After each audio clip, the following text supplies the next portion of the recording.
لیوە عزیز من دوو پەیوەندی ماوە کاتێکی کێمیش ماوە من ئومێد دەکەم پرسیارەکانی کەماویشە بتوانین لە خزمەت جەنابەتدا قسەی لێ بکەین. کاک دلێرەم کاتت باش بەڕێزم. کاک بەکرەم کاتت باش. زۆر سپاس بەڕێزم. دەستخۆشی بەرنامەکەتان لێ یەکەم. گەلێک سپاس. بە خێراتنی کاک عەزیزەوەی تشەکەم. بەڵێ. من یەک دوو پرسیارمی لە کاک عەزیز ئەگەر زەحمەت نەبێت. فەرموو. وەکو پلە و شتی پێشمەرگەی زێرەبانی خەڵکانێکەیە زۆر غەدری لێکراوە با کاک عەزیز چاک بزانێ. خۆم دوو برا و ئامۆزایەکم مانێکمە لە پیشخابوورن.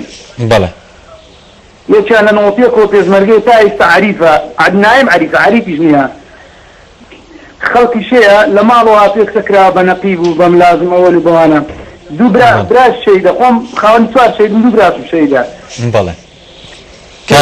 حیمای برایەکەم بۆ وەخت خۆی کاک برایەکەم بۆی بەڵێ کاک پرسیارەکەی ترێت چونکە ئەمە پرسیاری کۆتایی منیش بوو بۆ ئەوەی کە ڕەخنە لە شێوازی دابشکردنی پلە سەربازەکان لە هێزەکانی پێشمەرگە بەگشتی هەیە. ئەگەر با دوایە ناوەقسم عنوان کامل و دێم بۆ لاش برامێ نەقیبەی فەلە زێرەبانی بەڵێ هە بۆ پێشمەرگەی و بۆ پێشمەرگەی وەخت خۆی برایەکەم مقدم بۆ لە 2003 ئێستا نەقیبەوەکەو. بەڵێ. پرسیاری کە تەیە کاک دلێرجان؟ ناوەڵا بەس بقدر زۆر خاوەن شەیدوانم لە زێرەبانی ئەوەی بۆ ناکەم زۆر. گەلێک سپاس بۆ بەڕێستان. کاک لەزگین لە دهۆک.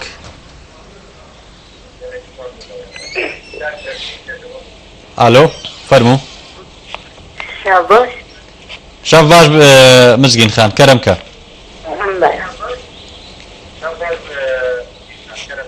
بەرەزوو سپاس بۆ تا دەستخۆشی بۆ تا بەڕێگەڵانەتان.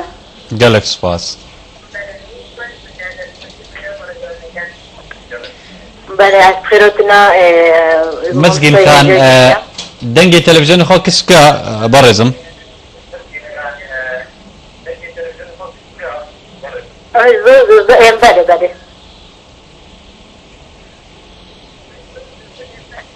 بله فرمي اسم دو بسیار آرستایی كرم مزگین خان كرم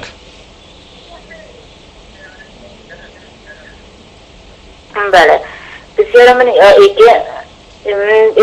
دو برایترین هر دو پیشمرگانه ایک سالان و توجه به پیشمرگه یدیجی تقریبا سالان و تسیر یا پیشمرگه حتی نکیجی شبنا و تیگرن یعنی واجبتون گرک ندخوشن ایک جاری واجبتون همید میسترن ندخوشن و ایکی غاچه بریندار کرن اول سالان از بجم نطمشه شی بایتی بریندار کرن حتی نکه یعنی تلقای جات ملی رشتر یعنی چند محاولت کنین کفشن تلقای جیبینه داری چون بولای پیشمرگی به بونه جای کرد. بله.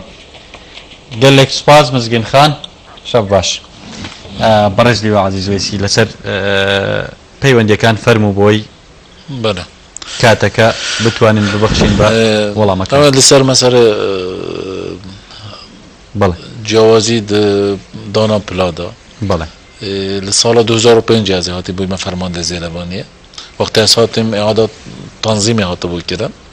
اوی کو اعاده تنظیم کردن دراسه که باشه کردی لسر شخصیت وان لسر امکانات وان لسر قدرت و طاقت وانا لسر رابردو و تجربه و سال خدمته و پلا خواندنه همه تشتا که برچاف گرفتن لسر وی اساسی بریار هاتی دان کو کاکی پلا بیت دان کینه دان چاو بیت دان اونا دراسه هاتی کردن بلکه دناویر دا مثلا جارا تقییم غلط جهات بیت کردن از نابجم بس 2005 و پشت هاتم یعنی اول راستاندنه الا تک تک با حالت استثناء او جیبو فراغ بیتن مثلا دبیت اول ویره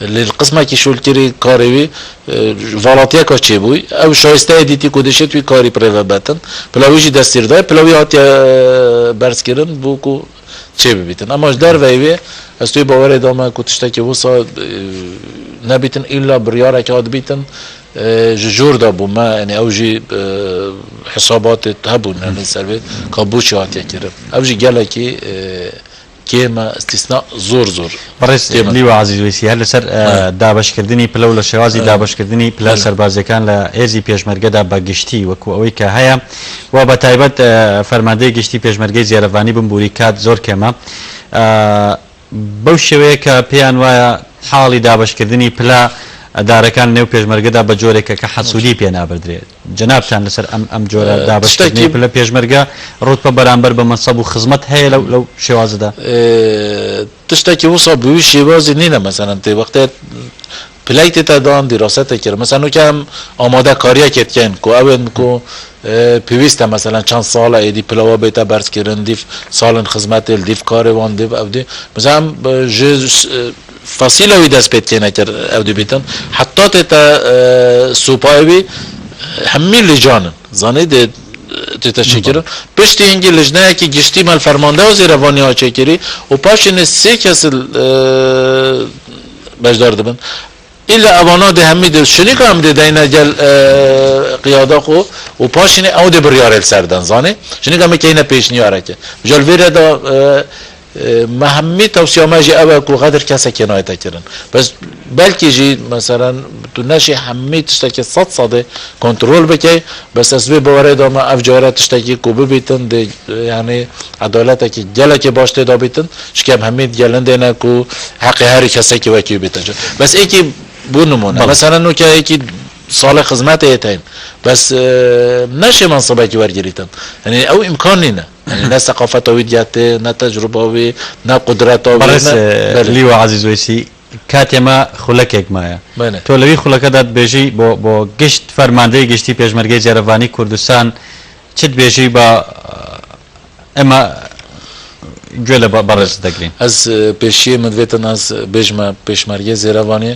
ئەس بۆ سەرفەرازم وەک فەرماندەیەکی وان از شانازی خود کم کو از فرمانده و هزمه چکی هزه که پراستیجی دلسوزن فداکارن و هیویا من اوه هزه دتر دروی ضبط و نظام و هج باشتر ببن دروی قیافه خوب بپارزن و زیادتر خوب بدن مشقه و زیادتر خوب بدن خوب پیش بخن و سردمیانه بن چونکه ابرو ما پیوستی به کسی که ده همی واره که دا پیشکفتی بجاتن زیروانیشی مدویتن ببیت او دزگه او مؤسسه کو بشید ملن مؤسسات دیوه دزگاه دیوه حرم کردستان دا روی که باش بده ملت کرد برس لیوا عزیز ویسی فرمانده گشتی پێشمەرگەی جێرەڤانی کوردستان گەلێک سپاس بۆ ئامادەبوونی بەڕێزتان لە بەرنامەی ئەمڕۆی کوردستان بەڕێزان و خۆشەویستانەوەی کە جێی سەرنج بوو لە کۆتاییدا بەبیر ئێوەی خۆشەویستی بێنمەوە بەڕێز لیوا